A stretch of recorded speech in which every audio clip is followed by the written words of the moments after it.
किसान और जादुई मटके की कहानी। बहुत समय पहले की बात है। एक छोटे से गांव में रामू नाम का एक गरीब किसान रहता था।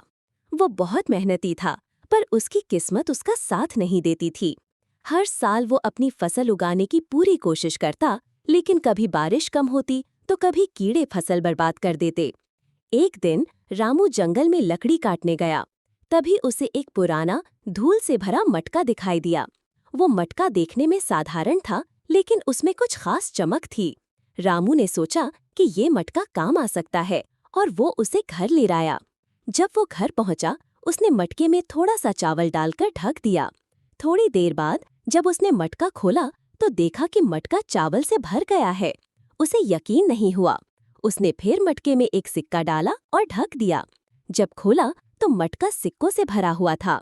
रामू को समझ में आ गया कि ये मटका जादुई है।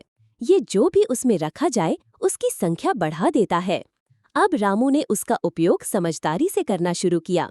वो जरूरत की चीजें उसमें रखकर बढ़ाता और गांव के जरूरतमंदों की मदद भी करता।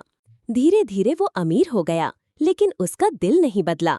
वो अब भी पहले की तरह साधारण जीवन जीता और सबकी मदद करता। एक दिन गांव के राजा को रामू की अच्छाई के बारे में पता चला।